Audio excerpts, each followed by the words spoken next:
Hello friends, you are welcome in our YouTube channel GS with AS. तो last की videos में हमने मौलिक अधिकारों को पढ़ा। हमारे 6 मौलिक अधिकार हैं और उनको कौन कौन से थे, कौन कौन से अनुच्छेद से जुड़े हुए हैं, सबको हमने लास्ट के जो वीडियोज हैं उनमें मैंने आपको बताया है। आज की वीडियो में हम क्या देखेंगे? आज की वीडियो में हम देखेंगे कि जो हमारे मौलिक अधिकार हैं, ये जब इनका हनन होता है, जब हनन होता है तो उस केस में जो सुप्रीम कोर्ट और हाई कोर्ट रिट जारी करते हैं। ठीक है, जब हमारे मौलिक अधिकारों का हनन होता है उस केस में सुप्रीम कोर्ट और हाई कोर्ट क्या जारी करते हैं? रिट जारी करते हैं। तो आज की वीडियो में हम देखेंगे कि वो रिट कौन कौन सी होती हैं। 5 प्रकार की रिट होती हैं, कौन कौन सी हैं, और मौलिक अधिकारों से संबंधित जितने भी संशोधन हुए हैं हमारे, उनको देखेंगे। तो सबसे पहले रिट क्या होती है? रिट का मतलब आप समझ सकते हो कि ये एक आदेश होता है। रिट क्या होता है? आदेश। और ये आदेश कौन जारी करता है? ये आदेश सुप्रीम कोर्ट जारी करता है और हाई कोर्ट जारी करता है। ठीक है, तो हमारे जो नीचे के कोर्ट होते हैं जैसे डिस्ट्रिक्ट कोर्ट है, ये जारी नहीं कर सकते। रिट सिर्फ हाई कोर्ट और सुप्रीम कोर्ट जारी कर सकता है। सुप्रीम कोर्ट अनुच्छेद 32 के तहत रिट जारी करता है और जो हाई कोर्ट है वो अनुच्छेद 226 के तहत। ये आपको दोनों बातें याद रखनी है कि हाई कोर्ट रिट जारी करेगा आर्टिकल 226 से और सुप्रीम कोर्ट आर्टिकल 32 से। ठीक है, अब देखो ये रिट कौन कौन सी होती हैं? 5 रिट हैं। सबसे पहली है बंदी प्रत्यक्षीकरण। तो हमने जो मौलिक अधिकार पढ़े थे उनमें हमने एक स्वतंत्रता का अधिकार पढ़ा था जो अनुच्छेद 19 से लेकर 22 तक बताया गया था। तो 22 में, अनुच्छेद 22 में ये बताया गया था कि जब कोई व्यक्ति गिरफ्तार होता है तो उस केस में उसके क्या क्या अधिकार हैं। तो हमने पढ़ा था कि गिरफ्तार करने के बाद उसको 24 घंटे के अंदर अंदर न्यायालय के सामने पेश करना होता है। तो बंदी प्रत्यक्षीकरण का मतलब यही है कि सुप्रीम कोर्ट और हाई कोर्ट आदेश करता है कि कोई भी व्यक्ति जो गिरफ्तार हुआ है 24 घंटे के अंदर, 24 घंटे के अंदर उसको सुप्रीम कोर्ट या हाई कोर्ट के सामने पेश किया जाए। ठीक है, ये आदेश जारी होता है। तो बंदी प्रत्यक्षीकरण में क्या है कि जो जिसको गिरफ्तार किया गया है 24 घंटे के अंदर अंदर उसको न्यायालय के सामने पेश करना है। उसके बाद परमादेश। परमादेश ये रिट क्या कहती है? ये रिट कहती है, ये रिट ये बताती है, इस रिट में ये आदेश होता है कि अगर कोई सरकारी अधिकारी, कोई अफसर है, वो अपना काम अच्छे से नहीं करता या अपना काम सही से नहीं कर रहा है, उस केस में उस अधिकार को उस अधिकारी को, उस अफसर को आदेश दिया जाता है सुप्रीम कोर्ट और हाई कोर्ट के द्वारा कि भाई आप अपना काम अच्छे से करो, संवैधानिक तरीके से करो। अगर वो फिर भी वो काम नहीं करता तो उसके ऊपर एक्शन लिया जाता है। ठीक है, तो परमादेश में क्या? इसमें आदेश दिया जाता है सरकारी अधिकारियों को, अफसरों को, कि वो अपना काम अच्छे से करे। ठीक है, हाँ, तो ये 2 रिट हो गई। तीसरी रिट क्या कहती है? प्रतिषेध। प्रतिषेध का मतलब होता है इनकार, इनकार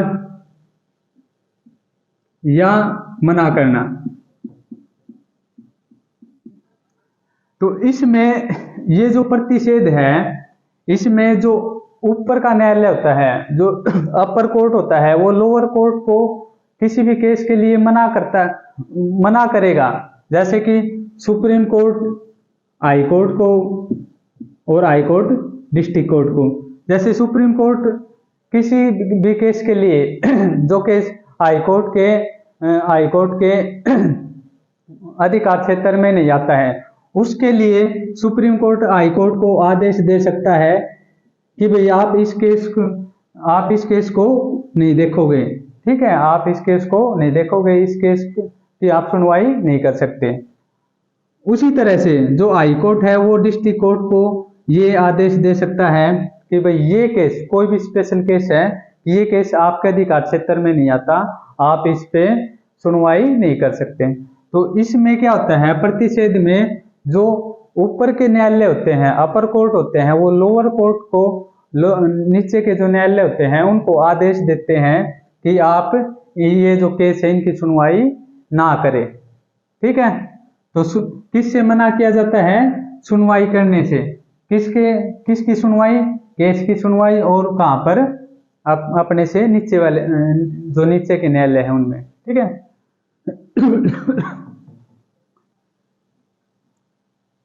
उसके बाद देखो उत्प्रेषण। उत्प्रेषण का मतलब होता है मंगा लेना।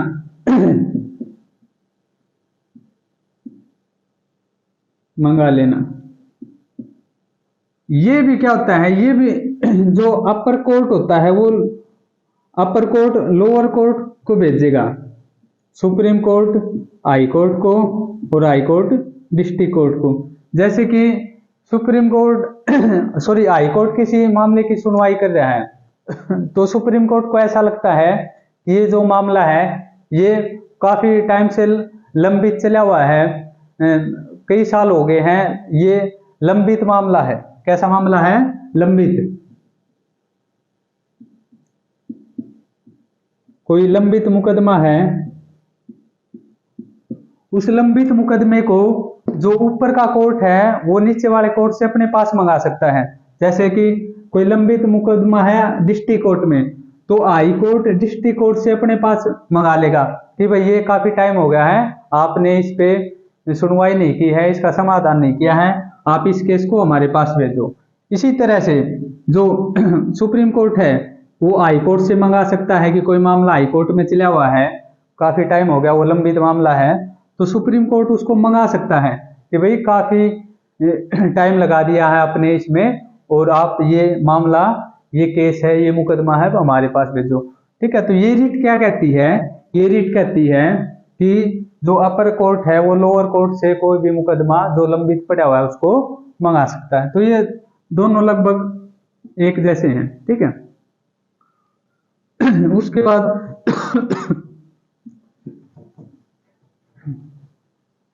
उसके बाद अधिकार प्रेक्षालेख।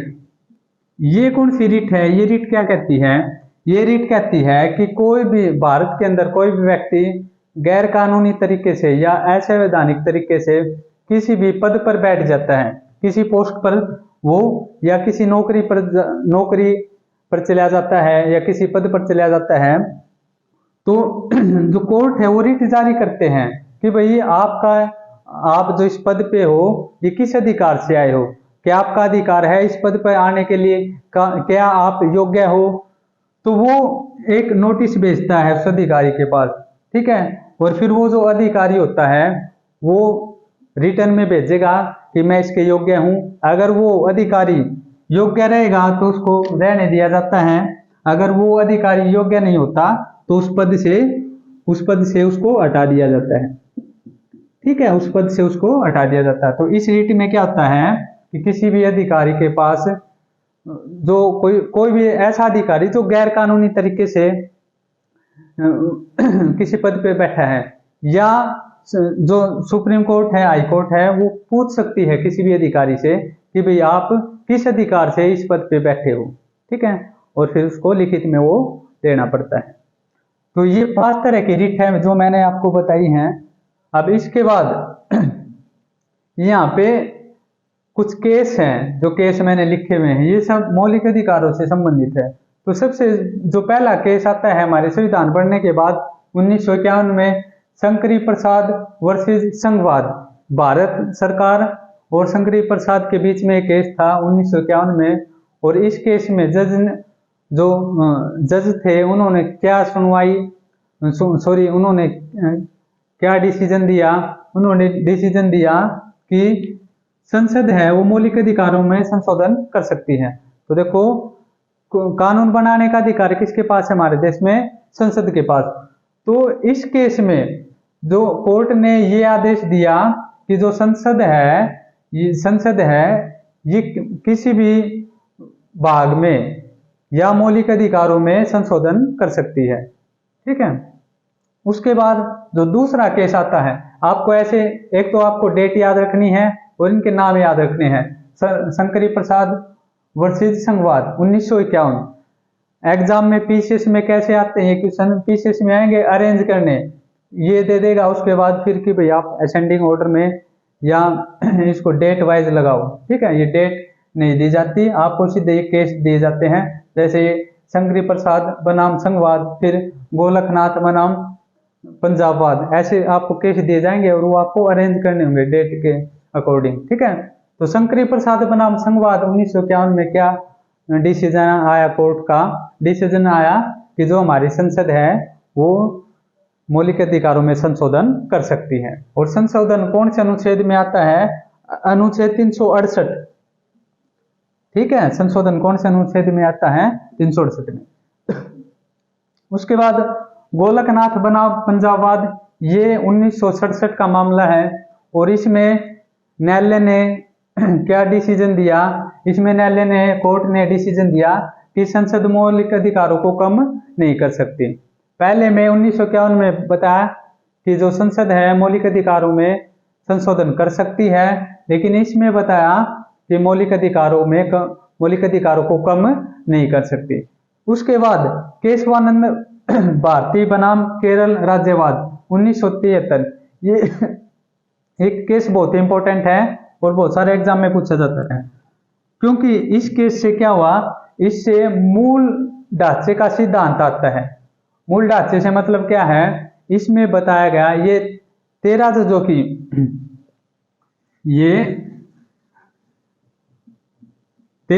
की पीठ थी।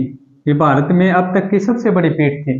ठीक है, 7 जज एक साइड थे और 6 जज एक साइड थे। देखो, कभी भी कोर्ट में जो जज होते हैं ना, जो सुनवाई करते, कोई फैसला वो जो डिक्लेयर करते हैं, वो हमेशा ओड नंबर में रखे जाते हैं, क्योंकि अगर इवन में रखेंगे तो बराबर होने पर केस की सुनवाई नहीं होगी। ठीक है, जैसे अगर ये इवन होते तो 6 ही साइड आ जाते, 6 ही साइड, तो वो लंबित रह जाता मामला। तो जो सुनवाई करते हैं, जो पीठ होती है, वो हमेशा ओड नंबर में होते हैं कि एक तरफ ज्यादा आ जाए और एक तरफ कम रहे। तो 13 जजों की सबसे बड़ी पीठ थी आज तक की। तो इसमें क्या फैसला दिया गया? 7 जजों ने ये कहा कि जो हमारी संसद है वो संविधान के किसी भी भाग में संशोधन कर सकती है, लेकिन वो मूल ढांचे को नहीं बिगाड़ सकती। ठीक है, वो क्या नहीं कर सकती? मूल ढांचे में परिवर्तन नहीं कर सकती, कि जो हमारे संविधान का जो मूल ढांचा है, जो ओरिजिनल स्ट्रक्चर है, उसको नहीं बिगाड़ सकती। ठीक है, तो ये क्या कब बताया गया? केशवानंद भारती बनाम केरल राज्यवाद 1973 में। तो इसमें आपको ये मूल ढांचे का सिद्धांत याद रखना है। ठीक है, तो ये कुछ केस थे जो मौलिक अधिकारों से संबंधित थे और यहाँ पे मैंने आपको ये 5 तरह की रीट बताई। Thank you.